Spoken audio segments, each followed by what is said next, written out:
ma présentation va porter à la fois sur la question de la France et de l'Union européenne.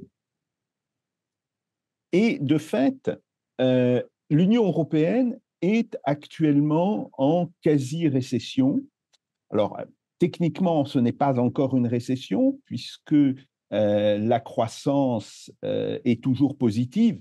Elle est très faible, mais elle est toujours positive. Et on voit bien que néanmoins, il n'y a pas, je dirais, de moteur de croissance euh, depuis, grosso modo, un an et demi.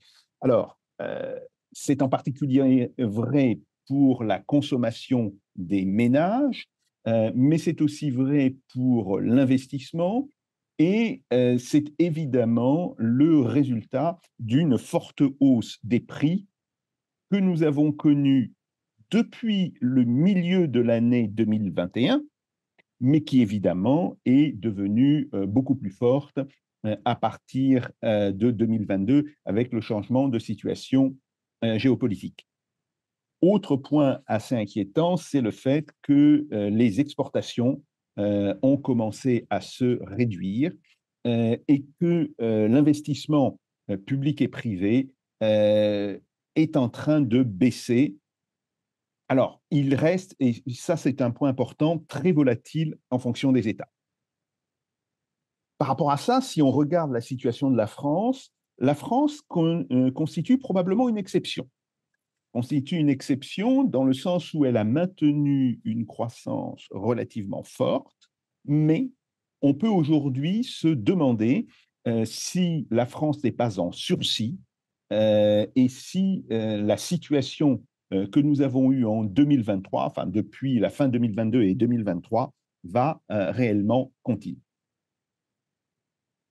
Alors, comme je vous l'avais dit, l'Union européenne est pratiquement en stagnation. Et aujourd'hui, le Fonds monétaire international annonce une croissance pour 2023 de 0,6%. La Commission européenne, un petit peu plus, ils annoncent 0,8%, mais les prévisions de la Commission européenne sont plus anciennes que celles du Fonds monétaire international. C'est un point à prendre en compte. Et surtout, ce qu'on appelle les indicateurs avancés, les PMI, sont en contraction, donc ils sont sous le niveau 50 depuis maintenant plus de 7 mois. Et ça, on peut le voir si on regarde ce tableau, enfin si on regarde, oui, ce tableau, et on voit que non seulement le Economic Sentiment Indicator, l'indicateur du sentiment économique, est en contraction, mais surtout que les PMI manufacturiers, que ce soit le PMI manufacturier global, celui lié à l'exportation, celui lié aux nouvelles commandes, tous ces PMI sont très fortement, en réalité, en contraction. Donc, oui, il y a bien un problème important. Alors, dans ce cadre, l'emploi s'est dégradé. Il s'est dégradé plus dans certains pays que dans d'autres. L'Allemagne a été plus touchée que la France, et j'expliquerai après pourquoi.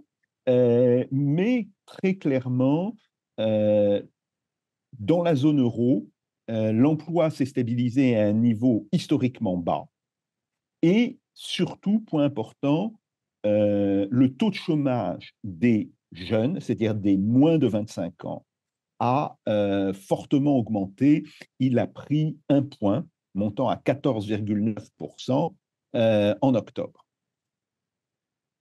Aujourd'hui, les prévisions pour le PIB réel de la zone euro sont en contraction pour le quatrième trimestre, après avoir été déjà en contraction pour le troisième trimestre. Et donc, on voit bien qu'il y a un problème général au niveau de l'Union européenne et de la zone euro. Et ce problème, eh bien, il devient particulièrement explicite si on regarde le graphique. On voit que ce soit pour la zone euro, et c'est la courbe en bleu, ou que ce soit pour l'Union européenne, eh bien, les moyennes mobiles sur 4 trimestres montrent une stagnation, ou disons une tendance à la stagnation après la reprise que l'on avait pu connaître à la suite de la COVID-19.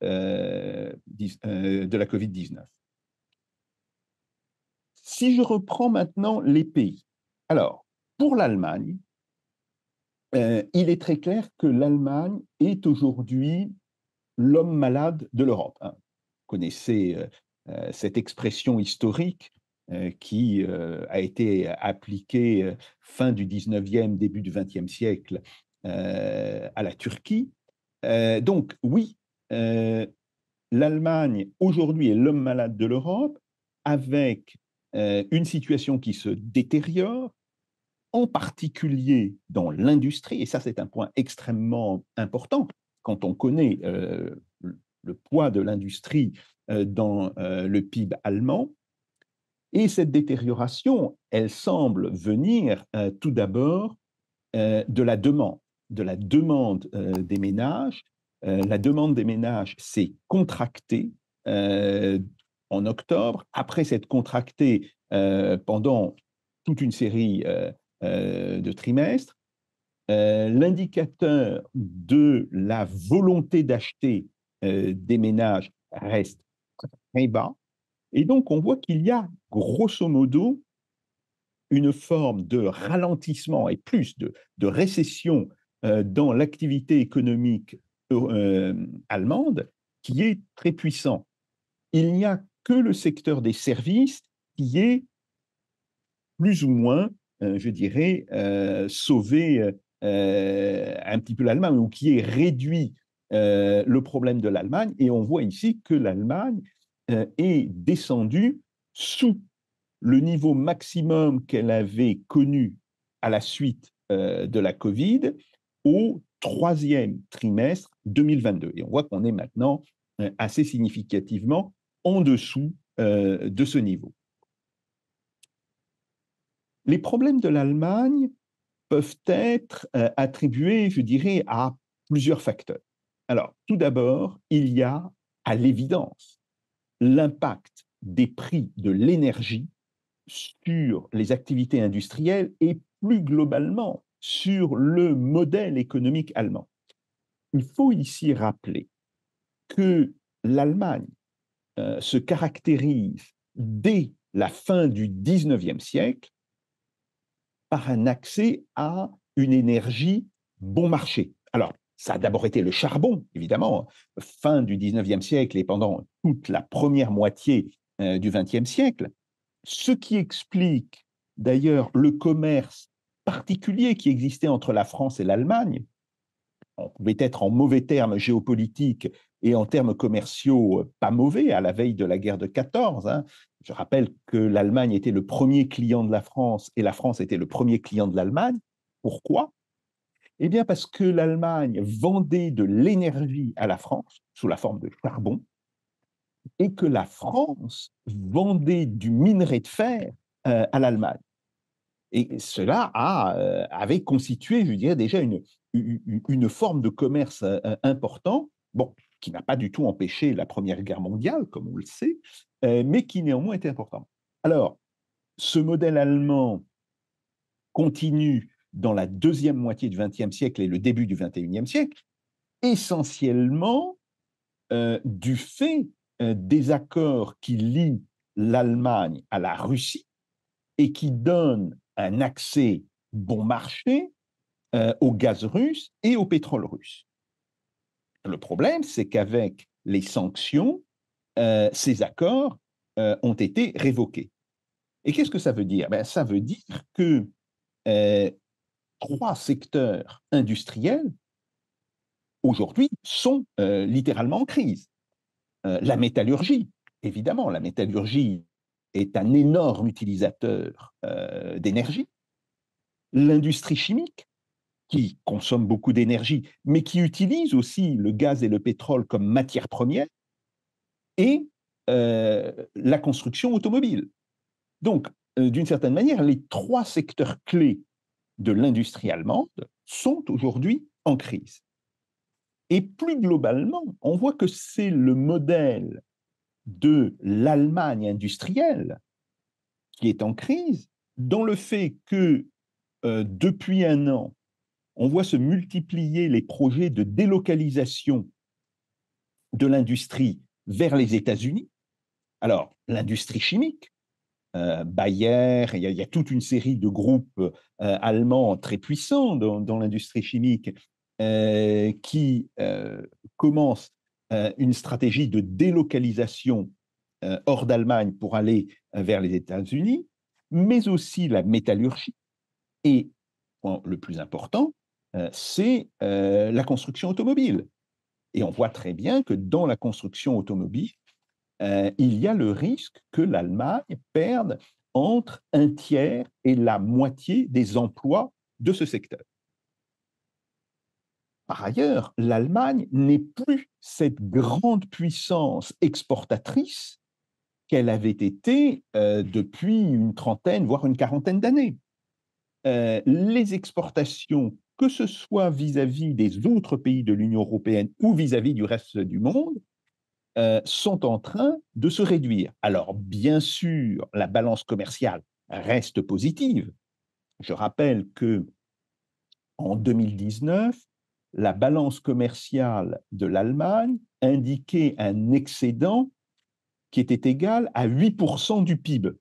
C'est dire l'ampleur de cet excédent. Je rappelle aussi que en 2018-2019, les exportations, enfin l'excédent allemand était supérieur en valeur à l'excédent de la Chine, ce qui est quand même assez extraordinaire. L'Allemagne, c'est 82 millions d'habitants, la Chine, c'est environ 1 milliard 400 millions d'habitants, mais pourtant l'Allemagne avait un excédent commercial supérieur. Bon, tout ceci semble fini et aujourd'hui, on voit que l'Allemagne perd des points importants, que ce soit par rapport aux pays de l'Union européenne, mais que ce soit aussi, et c'est très important, par rapport au reste du monde, où elle est très durement concurrencée par Taïwan, par la Chine en particulier, et on la voit perdre du terrain.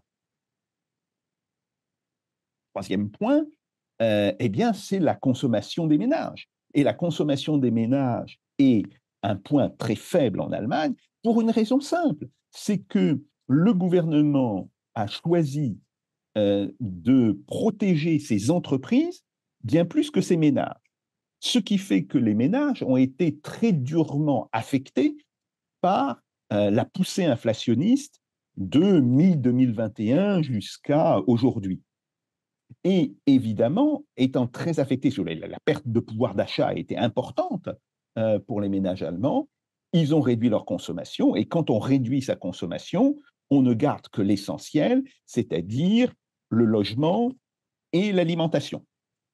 Et la consommation de biens manufacturés a fortement baissé. Donc, le problème, c'est que l'Allemagne est en train de devenir l'homme malade de l'Europe, avec un très faible investissement, qui par ailleurs est aussi alimenté par les très mauvais résultats boursiers des grandes entreprises allemandes. Porsche VAG a perdu 50% de sa capitalisation.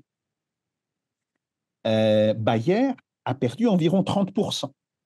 Donc, si vous voulez, il y a des chutes de capitalisation boursière importantes qui, évidemment, ont un impact sur la capacité de ces grandes entreprises à investir et à lever des fonds. Il y a désormais tous les éléments d'une instabilité politique en Allemagne, avec en particulier la percée politique importante que fait l'AfD, mais aussi que fait le nouveau parti de gauche qui a été lancé par Sarah Warchner, et puis le fait que l'Allemagne va faire face à une croissance très faible pour plusieurs années. Donc voilà les performances. Vous voyez, bon, Zalando, c'est de la consommation par Internet. Mais quand même, ils ont perdu pratiquement 71%.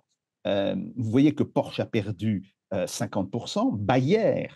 Bayer, si vous voulez, qui est un des cœurs de la chimie et de la pharmacie allemande, moins 34%. Siemens Energy, effectivement. Volkswagen, enfin, c'est Porsche Volkswagen, en réalité, 25%. BASF, là aussi, entreprise chimique extrêmement importante, quasiment 25%. Donc, oui, la crise allemande, elle peut désormais se voir dans le domaine boursier. Autre pays qu'il est intéressant de regarder, c'est quand même la troisième économie désormais de l'Union européenne et de la zone euro, l'Italie. Alors, l'économie italienne aussi a ralenti.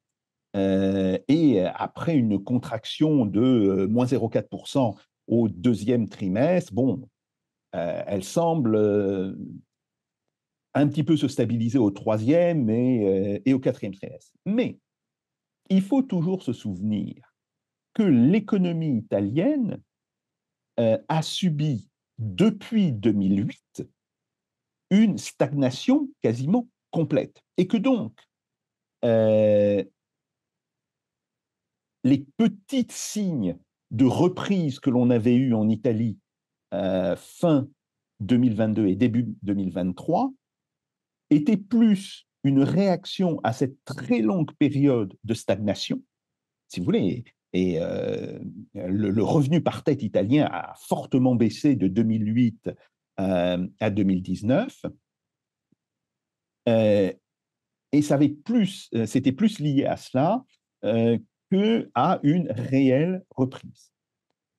D'ailleurs, désormais, même le secteur industriel, qui a longtemps été un des points relativement forts de l'Italie, est en train de souffrir.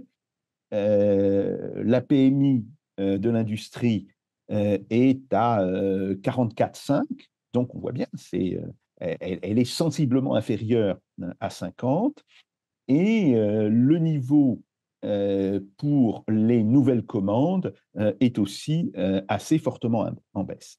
Alors certes, l'Italie a connu l'une des plus fortes chutes de l'inflation en 2023 de l'ensemble de la zone euro, mais néanmoins, l'inflation a touché très durement le pays.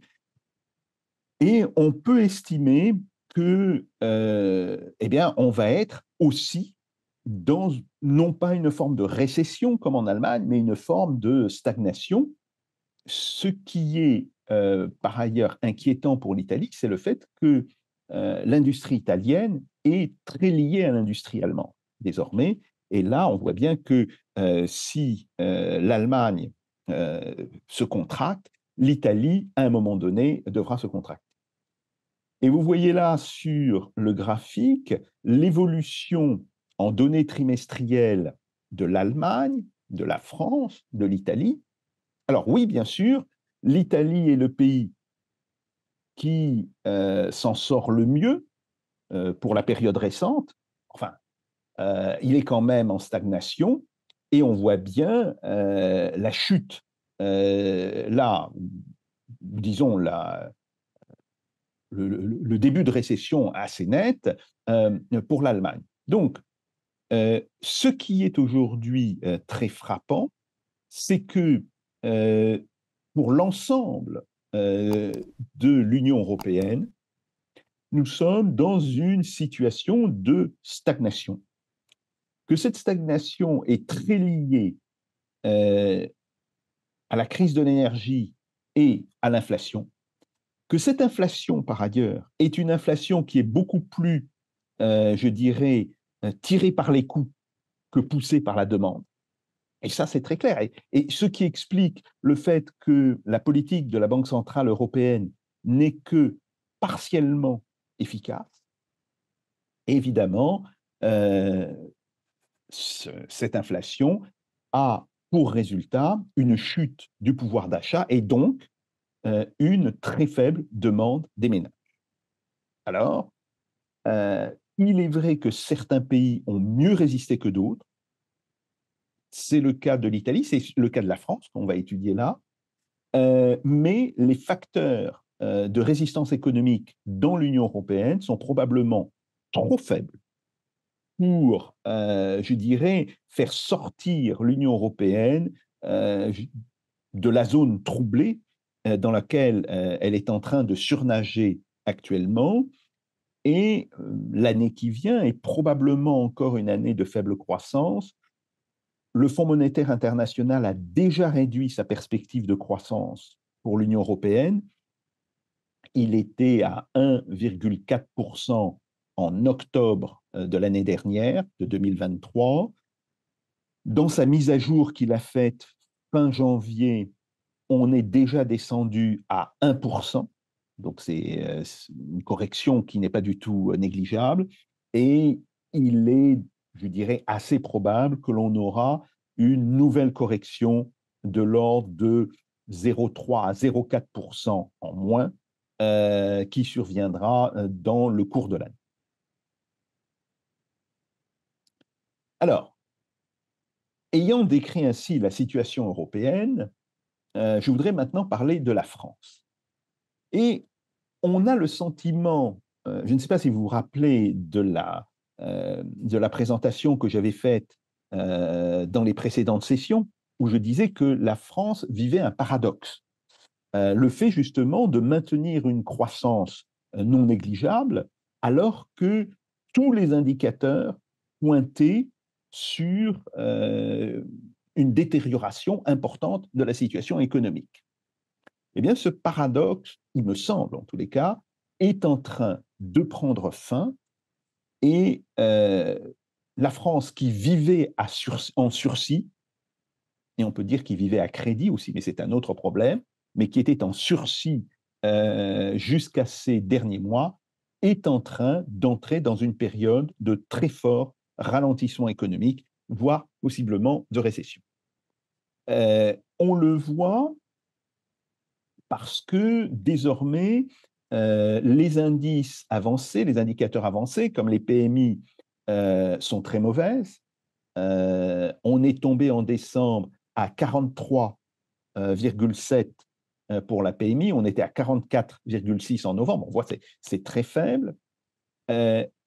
L'INSEE, qui a publié une étude sur les carnets de commandes, montre que ces carnets de commandes se détériorent de manière assez importante et que cette détérioration, elle touche essentiellement la chimie, le secteur du bois et du papier, les métaux et, je dirais, la production de matières plastiques et de caoutchouc, mais qui est en fait très liée à la chimie.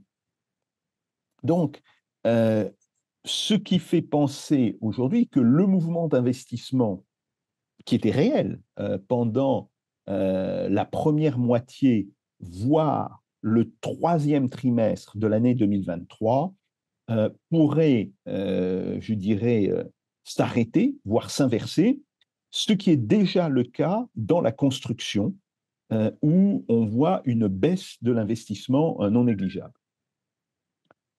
La demande des ménages, en fait, offre peu de satisfaction en dépit de la chute de l'inflation. De la chute, je ne dis pas que l'inflation est zéro, je dis simplement que le taux d'inflation a baissé. Le salaire réel est toujours négatif, ce qui fait que globalement, on est en train d'assister à une perte de pouvoir d'achat non négligeable des ménages. Et puis, il y a un indicateur très inquiétant, c'est la montée du nombre de faillites.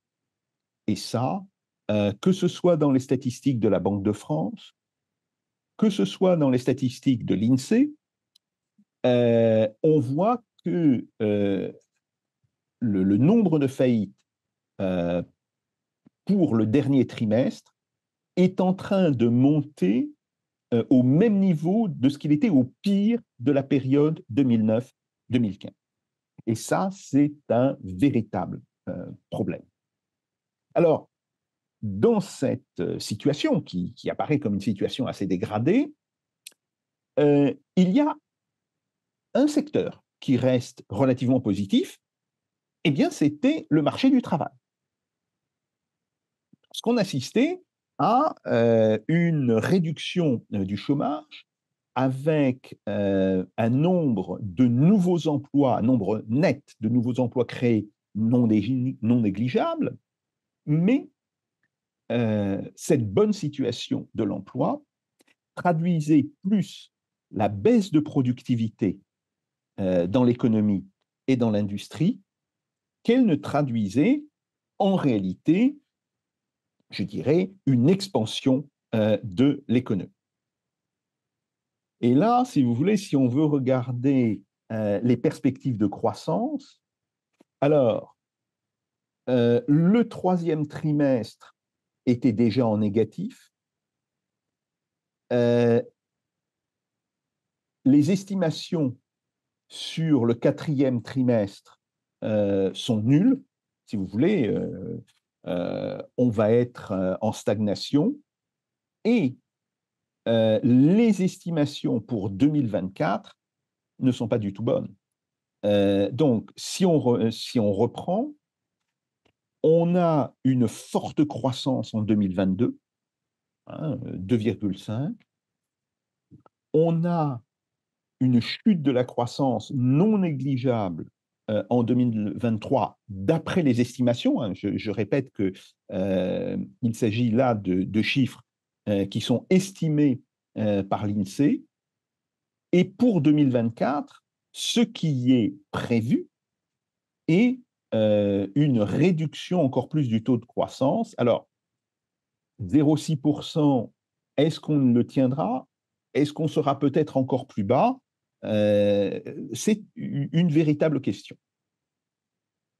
Bon, maintenant, je ne vais pas reprendre la totalité de l'analyse de court terme, mais je voudrais quand même insister sur le fait que la croissance actuelle est essentiellement due à la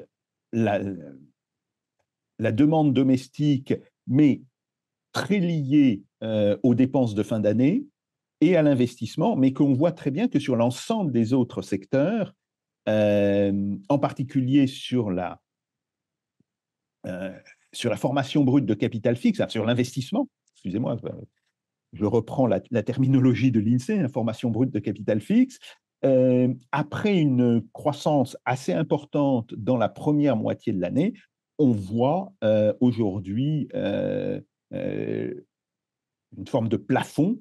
Et on voit surtout que les faillites d'entreprises sont en train de monter de manière extrêmement vite. Alors, la production de biens et services ralentit.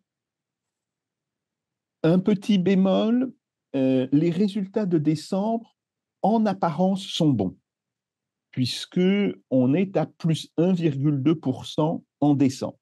Mais, quand on lit bien le document de l'INSEE, on voit que ces résultats ont probablement été affectés par le fait que les vacances de fin d'année, les vacances du jour de l'an, de Noël et du jour de l'an, qui normalement sont plutôt sur janvier, étaient là plutôt sur décembre.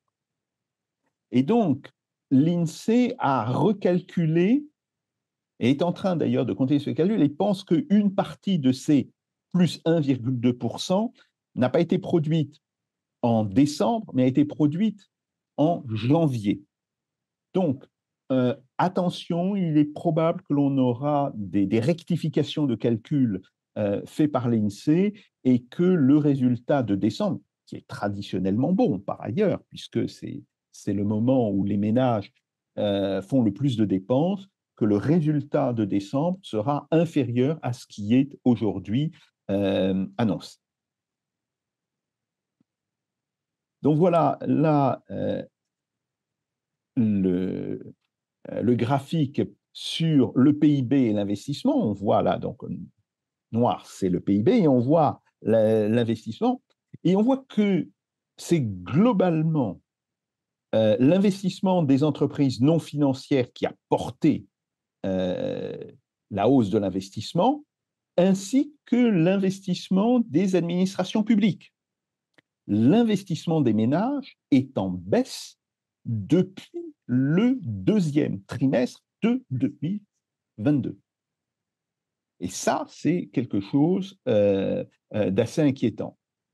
Par ailleurs, si on regarde le PIB et la consommation, eh bien, on voit que la consommation des ménages reste au même niveau que ce qu'elle avait atteint au quatrième trimestre de 2021, c'est-à-dire après la reprise, après la crise de la Covid, et que une partie de la croissance ne s'explique que du fait de la consommation des administrations publiques.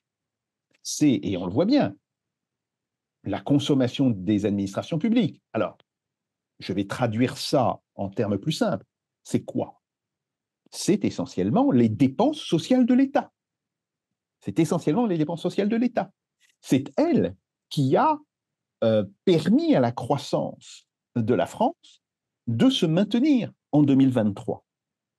Sans cela, admettons que la demande des administrations publiques ait été équivalente à la demande des ménages, nous serions soit à zéro, soit même en légère récession, comme l'Allemagne. Donc, c'est pour ça qu'on peut dire que la France a vécu en sursis pendant 2023, mais que ce sursis est en train d'arriver à expiration. Même chose, regardez la consommation pour les biens des ménages. Bon, ben vous voyez, après la chute de la Covid, évidemment, elle remonte à un niveau très élevé, mais depuis, grosso modo, le milieu de 2021, autrement dit, à partir du moment où la hausse des prix a commencé à devenir très forte, elle ne cesse de baisser et qu'elle est actuellement retombée en milliards d'euros constants au niveau de ce qu'elle était en 2014. Donc ça, c'est bien quelque chose de très significatif. Alors, revenons maintenant sur la question du marché de l'emploi. En fait, comme je vous l'ai dit, c'est lié à une chute de la productivité. Alors, ce n'est pas quelque chose qui est inconnu en Europe. L'ensemble des économies européennes, et même les États-Unis, ont connu, à la suite de la crise de la Covid, une chute importante de la productivité du travail. Mais il semble que cette chute ait été plus importante et surtout plus durable en France que dans les autres pays. Et là, si vous voulez, vous avez un graphique qui a été réalisé par l'administration qui s'occupe des données sur le marché du travail, ce qu'on appelle la DARES en France, qui est d'ailleurs très liée à l'INSEE. Et ce que l'on voit, c'est une forte hausse de la productivité horaire pendant la crise de la Covid, parce que le temps de travail s'était contracté beaucoup plus vite que l'activité. Mais depuis la fin de la crise Covid, cette productivité horaire retombe très en deçà de son niveau de 2019, et la productivité par tête, une autre manière de calculer la productivité par tête, eh bien, elle reste très faible. Alors, elle était très fortement tombée dans la crise Covid, mais elle était remontée après, tout en restant inférieure au niveau qui avait été atteint en 2019. Et il y a grosso modo une perte de 5% de la productivité du travail, perte de 5% qui semble être maintenant stabilisée et qui pose un problème important quant à la compétitivité de l'économie française face à ses principaux concurrents étrangers, et en particulier l'Italie et l'Allemagne. Alors, les raisons de cette chute de la productivité reste encore peu claire. Elle avait été attribuée aux conséquences à la suite de la crise de la Covid-19, ce qui était possible. C'était une explication qu'il était possible de défendre en 2021 et début 2022, mais plus on s'éloigne de la crise de la Covid-19, plus cette explication semble peu probable. Une autre explication, plus intéressante, mais plus inquiétante, c'est qu'elle dénoterait une crise de l'organisation du travail et de la gestion des entreprises, crise qui aurait été révélée, qui n'aurait pas été créée, mais qui aurait été révélée par la Covid-19. Si c'est le cas, alors on peut s'interroger sur le modèle de gestion des entreprises et le modèle de gestion de la force de travail qui domine actuellement en Europe occidentale. Et là encore, je vais vous donner. Alors, je me permets d'insister sur la question de la productivité parce qu'elle me semble tout à fait essentielle. C'est d'ailleurs une des causes de l'inflation en France. On dit toujours, oui, l'inflation en France, elle a été liée à la hausse des prix des matières premières. Bien sûr que les prix des matières premières ont été un facteur important, mais ce n'est pas le seul. Quand il y a une chute de la productivité du travail, les prix mécaniquement augmentent. S'il faut plus de temps, plus de travailleurs pour produire la même quantité de biens, eh bien, il est très clair que les coûts augmentent. Et ce que l'on voit, c'est que vous avez 3 branches ou 3 secteurs où la productivité a très fortement reculé. Hein. Bon, les biens de transport. Alors, on met dans les biens de transport classiquement l'automobile, l'aviation et le matériel ferroviaire. Pratiquement plus la construction navale, parce qu'il n'y a plus beaucoup de construction navale en France. Mais c'est donc essentiellement automobile, aviation, ferroviaire. Le secteur de la construction et les industries extractives et l'énergie. Donc, c'est là où on a les chutes les plus importantes. Après, eh bien, on voit qu'il y a des chutes importantes dans les industries agroalimentaires, moins 9%, mais aussi dans le transport et la logistique, et dans la restauration et l'hôtellerie, ce qui pose un problème d'ailleurs, puisque le service d'hôtellerie et de restauration joue un rôle non négligeable dans le PIB de la France. On le sait, la France est une grande destination touristique. La France a accueilli en 2023 100 millions de touristes, très bien, mais ça veut dire que les coûts des services touristiques vont fortement monter. Et donc, ça pose un véritable problème quant à la stabilité de ce modèle. Et globalement, le coût du travail a fortement augmenté dans l'industrie et on le voit aussi au niveau de l'ensemble de l'économie.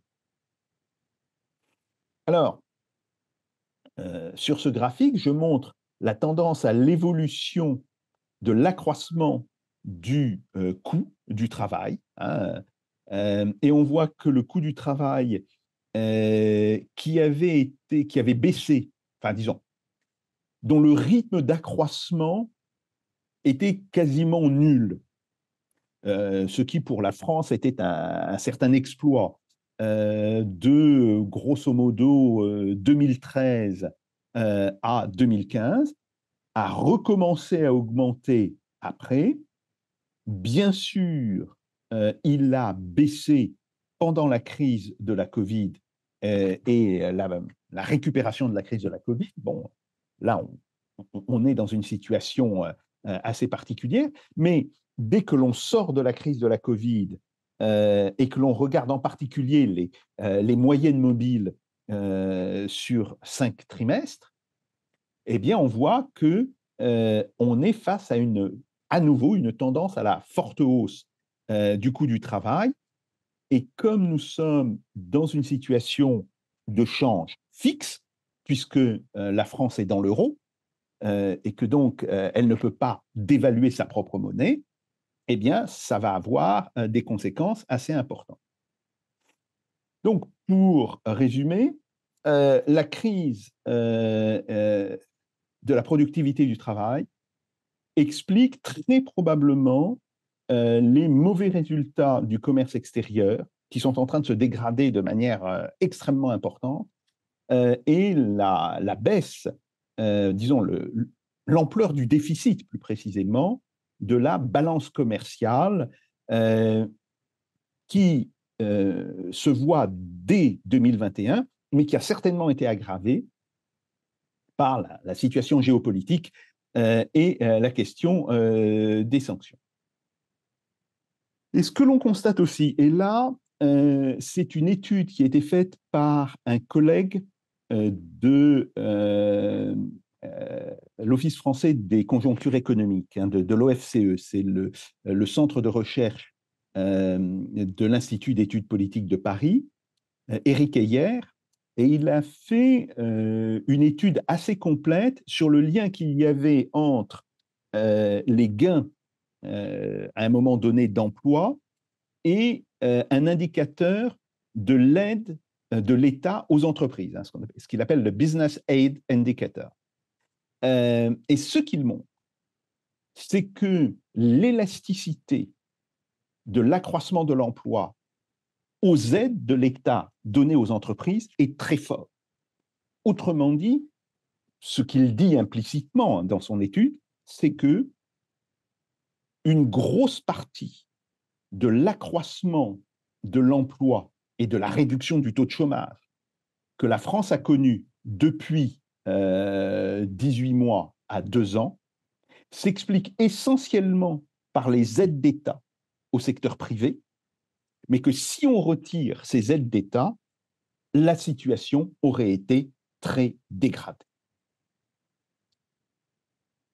Ceci m'amène maintenant au troisième point, et c'est le point sur lequel je vais conclure, c'est est-ce que les sanctions, et surtout l'effet boomerang des sanctions, a réellement eu un impact sur l'économie de l'Union européenne, et donc l'économie de l'Allemagne, de la France et de l'Italie. Alors, 4 points importants. Le premier point, c'est qu'il faut toujours rappeler le prix des matières premières augmente bien avant février 2022. L'augmentation, c'est juin, enfin, elle devient significative à partir de juin 2021. Mais il est clair aussi que l'impact des sanctions à partir de mars 2022 provoque une saute des prix extrêmement important. Deuxième point, les prix de l'énergie n'ont pas augmenté simplement à cause des sanctions, mais à cause aussi d'un mécanisme institutionnel pervers qui s'appelle le marché européen de l'énergie. Et ça a eu un impact important. Ajoutons au fait que le remplacement du gaz gazeux, autrement dit du gaz obtenu par gazoduc, par du gaz sous forme du GNL, a un impact en matière de prix. On sait que le GNL est entre 20 et 30% plus cher que du gaz par gazoduc. Donc, globalement, on voit bien qu'il y a un effet de freinage à la suite des sanctions sur l'ensemble des économies européennes.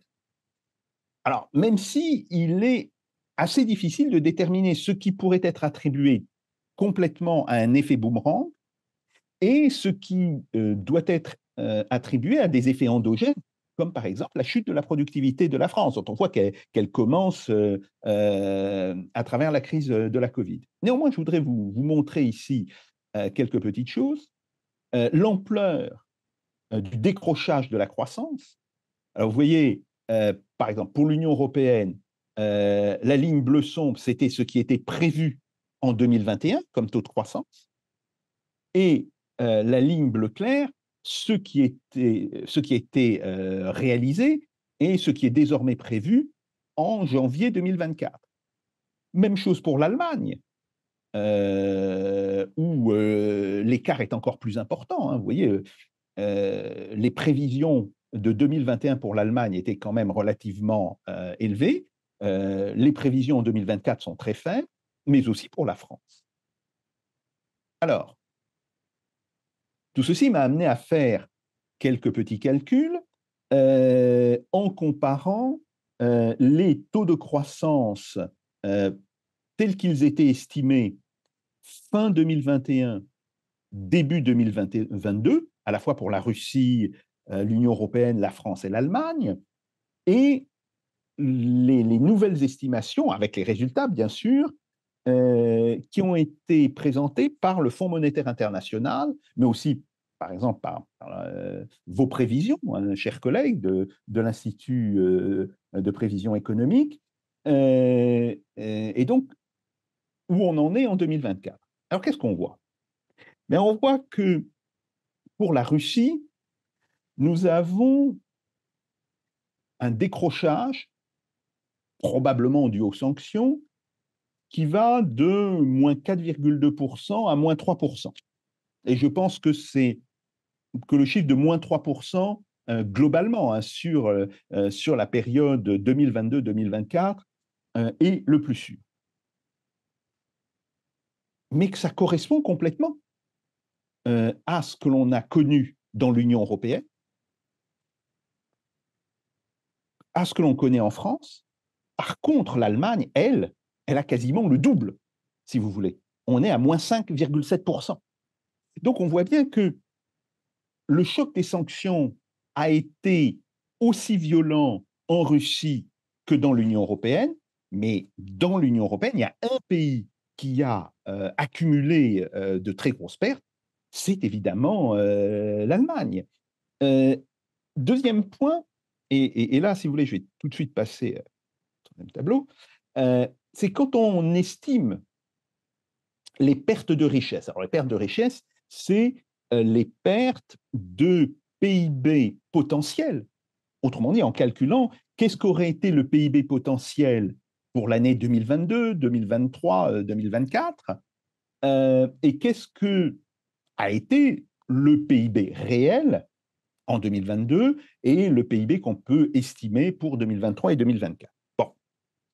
Alors tout d'abord, on voit que les pertes sont beaucoup plus importantes pour l'Union européenne que pour la Russie. Grosso modo, si vous voulez, grosso modo, on est sur, si je prends par exemple les estimations du Fonds monétaire international, on est sur une estimation de perte qui est plus de 4 fois importante pour l'Union européenne que pour la Russie. Donc ça veut dire que le choc, l'effet boomerang des sanctions a été très important. C'est plus intéressant si on regarde, si vous voulez, les pertes après en comparant avec les différents pays. Donc, on voit bien l'Union européenne, pratiquement 1500 milliards. Alors, c'est en dollars PPA. Hein. Je précise, ce n'est pas en euros, tout est en dollars PPA pour qu'on puisse comparer. Bon, 1500 milliards de pertes accumulées. Pour la Russie, autour de 450. Bon. Pour la France, 227. Pour l'Allemagne, 637. Autrement dit, les pertes de l'Allemagne sont plus importantes que celles de la Russie. C'est important si on se souvient que le PIB en PPA de l'Allemagne et de la Russie sont à peu près les mêmes. Hein, c'est à 0,1% près, c'est à peu près la même chose. Donc, ça veut dire que l'Allemagne a été beaucoup plus touchée que la Russie. Donc ça, c'est un premier point. Deuxième point, c'est quand on regarde la temporalité de ces pertes, eh bien, on voit que pour la Russie, les pertes, elles ont essentiellement eu lieu en 2022, si vous voulez. Donc, on voit bien, le choc des sanctions, il a été violent, brutal, mais assez immédiat. et qu'après, ce choc tend à disparaître. Par contre, pour l'Union européenne et surtout pour l'Allemagne, eh bien, on voit que le choc, en réalité, il est plutôt concentré sur 2023 et sur 2024. Donc, ce qui voudrait dire que l'effet boomerang se fait sentir de manière beaucoup plus longue que le choc immédiat des sanctions sur la Russie. Et cette asymétrie, je pense, est un point intéressant qu'il faudra creuser. Alors, je dis tout de suite, hein,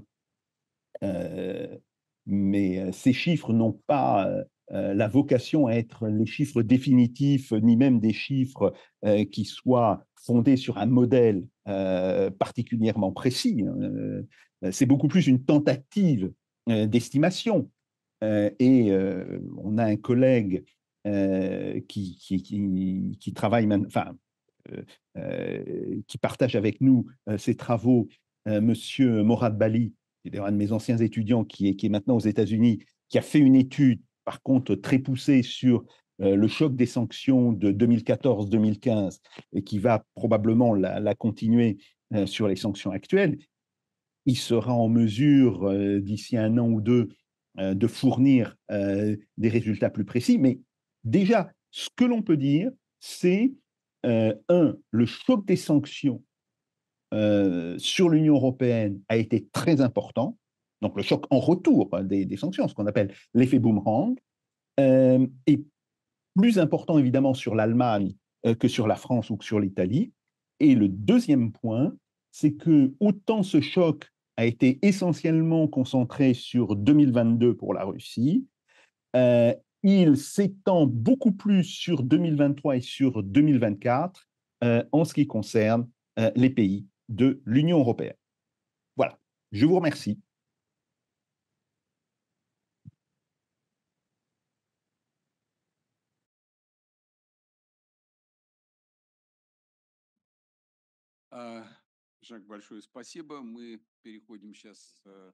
Merci beaucoup, Jacques. Maintenant, nous allons passer à la discussion, comme prévu d'habitude. Donc, tout d'abord, peut-être nous allons vous donner la possibilité de poser des questions. Je vous en prie. Merci beaucoup, Jacques, pour cette présentation très intéressante, très riche en informations. Et la question que je voulais vous poser est la suivante. Pourquoi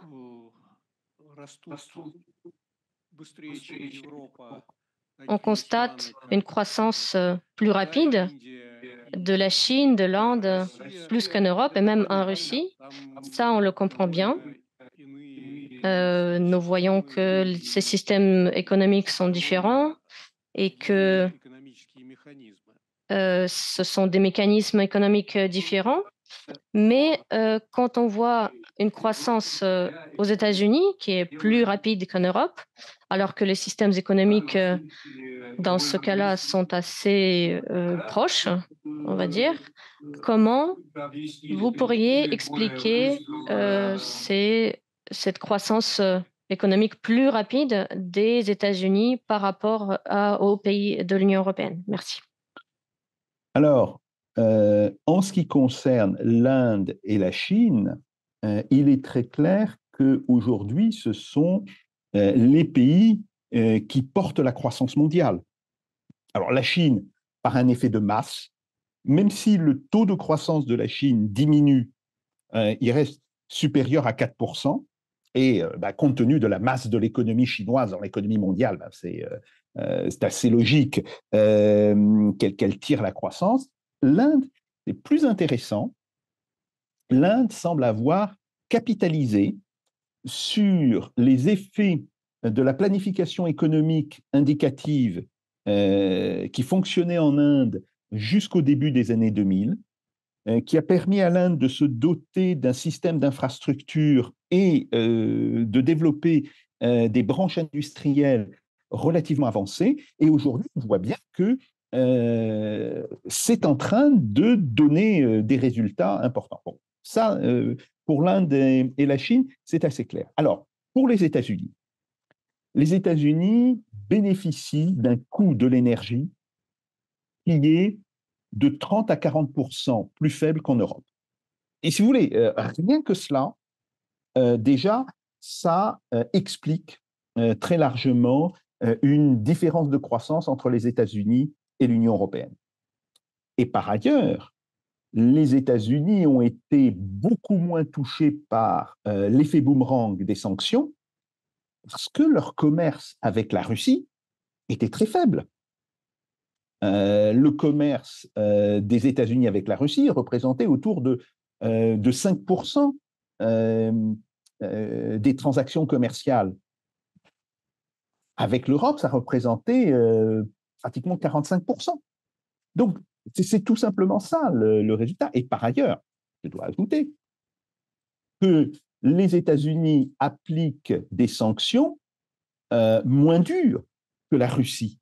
Par exemple, les États-Unis ont repris leurs achats de pétrole à la Russie. Et ils achètent du pétrole à la Russie entre 74 et 76 dollars le baril, alors que au sein du G7, ils s'étaient, je dirais, engagés à ne pas en acheter au-dessus de 60 dollars. Bien, faites ce que je dis, ne faites pas ce que je fais. Les États-Unis continuent d'acheter des engrais à la Russie et des produits chimiques qui permettent de faire des engrais. Pourquoi? Quand on a posé la question au président Biden, il a dit, mais si nous n'achetons plus d'engrais à la Russie, il n'y a plus d'agriculture américaine. Donc, les États-Unis ont été beaucoup plus pragmatiques sur la question des sanctions que l'Union européenne. Il est assez normal qu'ils en tirent le bénéfice.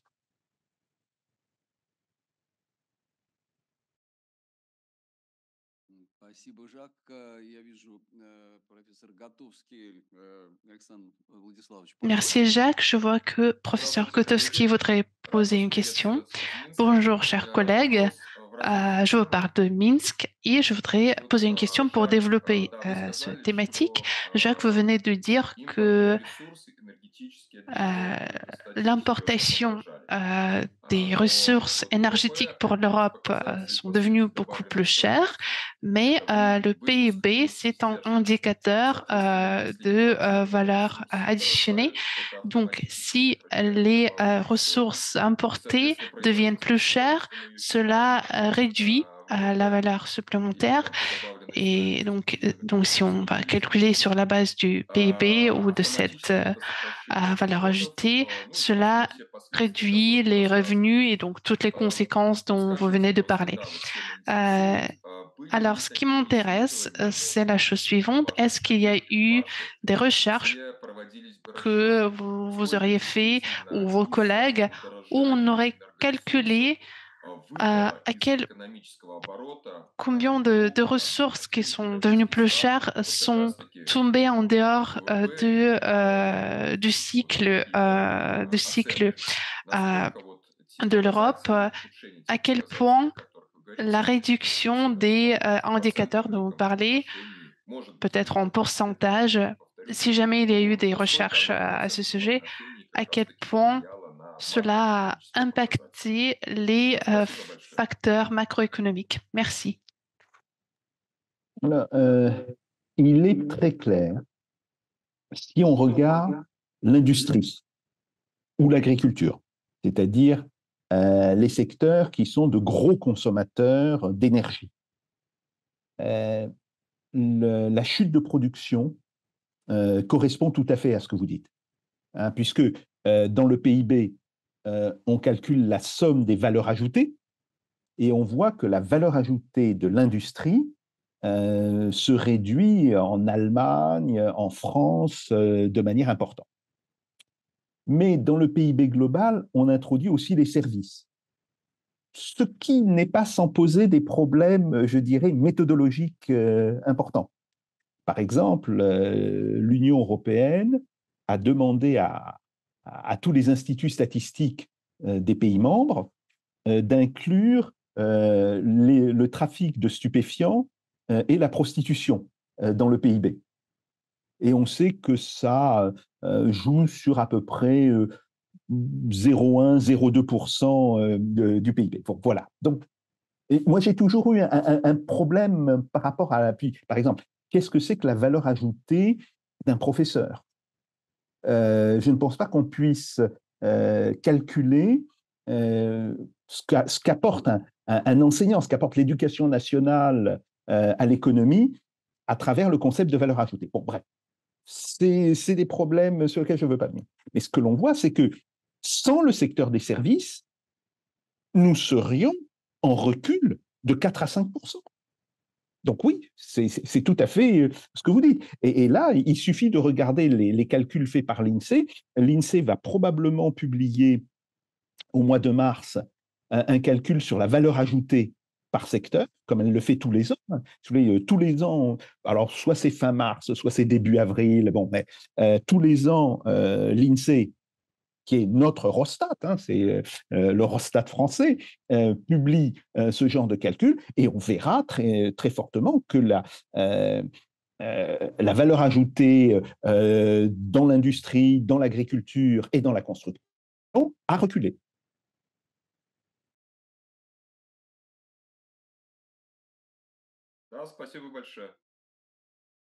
Merci beaucoup pour votre réponse.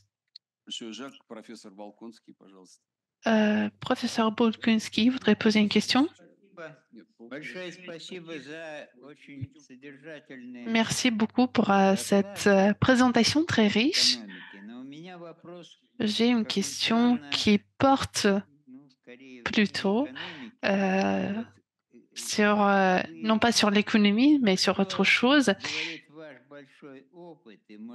Qu'est-ce que vous pourriez dire en vous basant sur votre riche expérience ou des recherches sur le fait que l'Allemagne, avec cette histoire puissante, peut se mettre d'accord, peut être d'accord avec cette souveraineté qui serait peut-être une des raisons principales de l'impact envers des sanctions, parce que c'est vraiment surprenant le fait que aujourd'hui nous voyons par exemple des petits signes trop petits de mécontentement de la part de l'Allemagne. Qu'est-ce que vous pourriez dire à propos de ça? Comment est-ce qu'on arrive à cette situation? Merci. Merci beaucoup, professeur Walkonski. C'est une question fondamentale. Alors, elle est plus de l'ordre de l'économie politique que de l'économie, mais c'est une question absolument fondamentale. Oui, on voit qu'il y a aujourd'hui une contradiction entre ce qu'est la politique allemande depuis 1945 et la situation réelle de l'économie allemande, qui est, elle, tout à fait nouvelle, effectivement, depuis 2-3 ans. En fait, j'interprète la situation politique en Allemagne, et quand je parle de politique, je ne parle pas des partis, je parle des représentations politiques des acteurs. Je pense que ce qui a dominé et ce qui continue à dominer en Allemagne, c'est le refus d'être allemand. Je m'explique. Vous aviez un très beau livre qui a été écrit par Günter Grass il y a de cela peut-être 30 ans, et qui s'appelait, alors je vais donner le titre en français parce que moi je l'ai lu en français, hein, je ne lis pas l'allemand, hein. C'est L'Allemagne se meurt ou les enfants par la tête. Et où il analysait à travers ce roman la chute de la démographie allemande à partir des années 70. Et si vous voulez, dans tous les contacts que j'ai eus avec des collègues allemands, vous avez eu le poids d'une culpabilité, un poids phénoménal dans les années 70, 80, 90. Et même aujourd'hui, les enfants de mes collègues sont encore porteurs de cette culpabilité. Ce qui fait qu'en Allemagne, autant on peut avoir des objectifs de croissance économique, il est impossible de poser la question des intérêts politiques et géopolitiques de l'État allemand.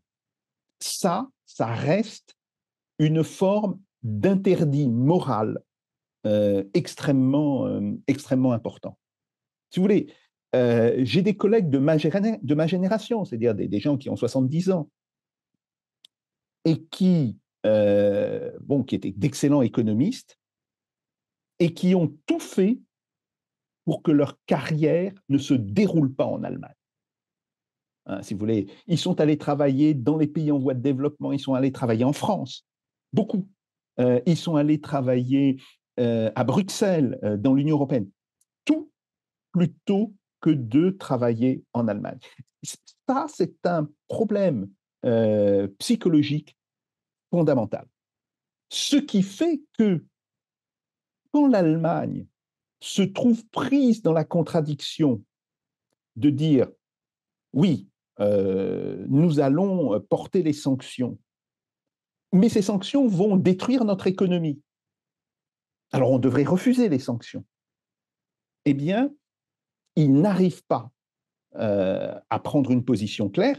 Et si vous voulez, le fait qu'aujourd'hui, le parti le plus belliciste en Allemagne, ce soit les Verts allemands, ce qui est quand même tout à fait inconcevable, hein, quand on se rappelle de l'histoire politique des Verts allemands, eh bien, ça correspond en réalité à cette forme de culpabilité massive que l'on a dans la population allemande. Et c'est ce qui explique très largement le fait que le gouvernement allemand ait pris des positions politiques qui s'avèrent un désastre pour l'économie allemande.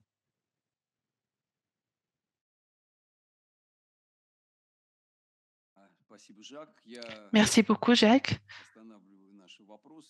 Je vais poser un peu à la pause notre discussion et passer la parole à notre discutant. Merci, chers collègues, cher Jacques. Nous nous sommes rencontrés encore une fois pour parler des problèmes de l'économie, mais en allant en dehors de la Russie et de la France vers l'Union européenne et tout le continent eurasiatique. Et ici, je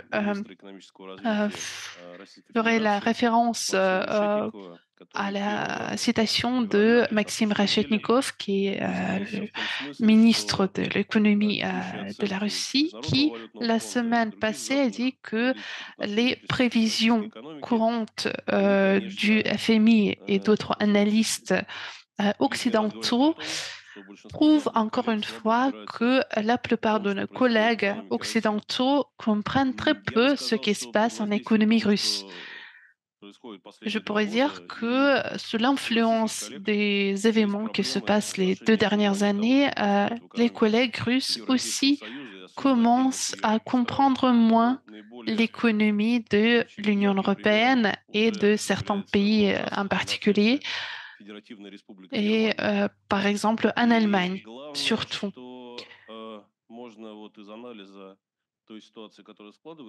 En analysant la situation en cours, une des choses les plus importantes à comprendre pour nous ici en Russie, c'est que pendant une période très longue où l'établissement politique, la science économique et d'autres sphères qui, d'une manière ou d'une autre, influencent la prise de décision économique.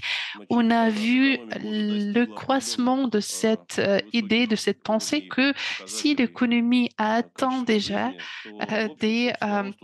des chiffres importants pour le bien-être, on peut poser de côté les chiffres et se concentrer plus sur des choses plus élevées telles que le développement durable, mais n'ont pas une application à la croissance économique. Donc quelque chose plus idéologique, plus centré sur l'écologie, sur le multiculturalisme aussi. Et pendant l'année précédente et l'année d'avant, on a vu une expérience. On sait bien que les expériences sont impossibles en économie, mais ça arrive de temps en temps. Et par exemple, on a traité d'une grande expérience que faisait le gouvernement turc. Mais je pense que ce à quoi on fait face en Allemagne, c'est encore plus important, c'est plus marquant, parce que la politique turque était plus locale, plus centrée sur l'économie, alors qu'ici, on a un processus plus vaste qui est de nature plutôt sociale, sociologique, et touche à la société allemande. Ce que je ne comprends pas, c'est la position des grandes entreprises allemandes. Soit ces entreprises ne sont pas vraiment focalisées sur leur propre pays et sont prêtes à se délocaliser ailleurs, soit on ne comprend pas vraiment les motifs de ce comportement, de ces actions. Il y a peut-être la seule réponse que je peux proposer, c'est que de fait, cette évolution structurelle auquel on assiste en allemand, si c'est quelque chose qui va bien pour le gouvernement ou pour les entreprises, c'est parce que on essaie de changer la structure même de l'économie de l'Allemagne pour quelque chose qui serait plus efficace peut-être dans la situation globale que l'économie de l'Allemagne d'avant, qui était centrée sur l'industrie, sur le PIB, etc. Et si je comprends bien, c'est une aventure assez risquée parce qu'on n'a pas de preuve qu'une telle approche pourrait produire des résultats positifs.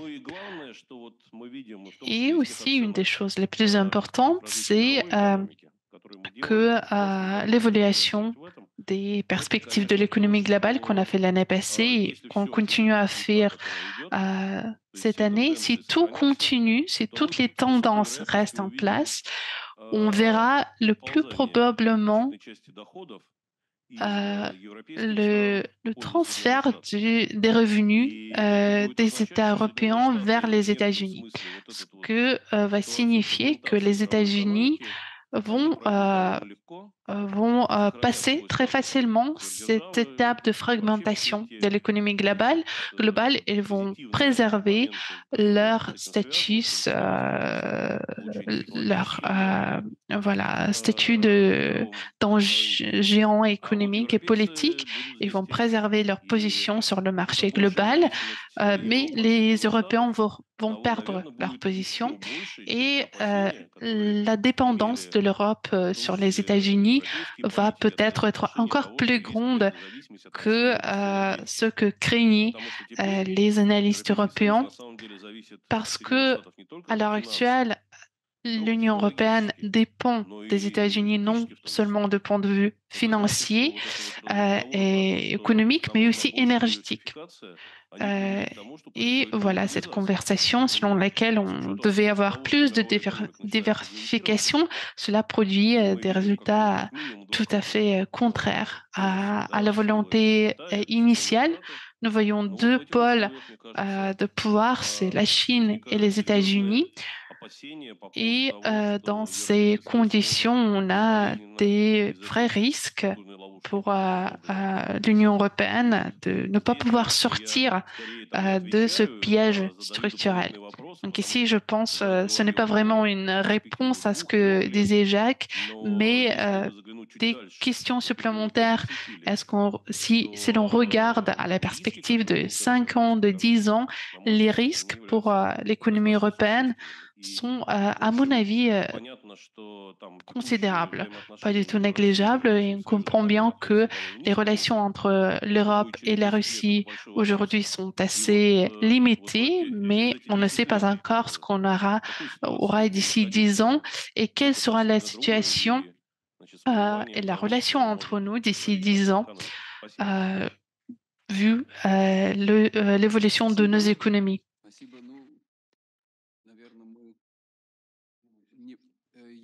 Merci. Jacques, si vous voulez réagir, je vous invite de le faire brièvement. Oui, très rapidement. Les grandes entreprises allemandes, hein, les entreprises multinationales allemandes, ont une structure de leur capital qui les relie aux États-Unis et pas à l'Allemagne. Et ça, c'était un phénomène qui a commencé dans les années 80, en réalité. Dès 1980, elles ont commencé à externaliser une partie de leur appareil de production. C'est à ce moment-là que les grands constructeurs allemands ont commencé à investir aux États-Unis. Et puis, la structure du capital, à la différence d'ailleurs des entreprises de taille moyenne allemande, mais la structure du capital est devenue de plus en plus mondialisée avec une domination américaine.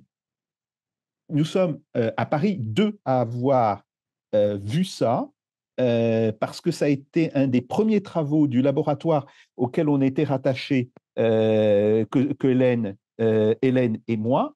C'est des travaux qui étaient faits sous la direction de Madame Renversé et qui insistaient sur le fait que la désindustrialisation au niveau du capital était le cœur désormais du modèle allemand. Je me rappelle, il y a eu un document d'études qui avait été fait là-dessus en 84 ou 1985. Hein? Voilà, c'est ça, tout à fait. Bon, donc oui, c'est quelque chose qui joue et on peut dire que la contradiction qui risque d'être la contradiction des 4 ou 5 prochaines années, ça sera entre les grands groupes allemands, hein, comme Porsche VAG, Bayer, BASF, les grands groupes industriels allemands, mais dont le capital est complètement mondialisé en réalité, et les entreprises de taille moyenne allemande, qui sont en réalité la véritable force du modèle industriel allemand et qui, elles, restent très centrées sur l'Allemagne. Donc là, oui, il peut y avoir une contradiction économique et naturellement une contradiction politique. Par exemple, les grandes entreprises allemandes ne s'intéressent plus beaucoup à la politique allemande. Les entreprises de taille moyenne ou petite, oui, elles continuent de s'intéresser à la politique allemande. Et donc, de ce point de vue-là, il peut y avoir effectivement un conflit. Pour le reste, je suis entièrement d'accord avec ce qu'a dit Sacha Chirov. Oui, je pense que l'Europe va être de plus en plus sous la domination américaine, va s'appauvrir et qu'une partie du revenu européen va être transférée vers les États-Unis.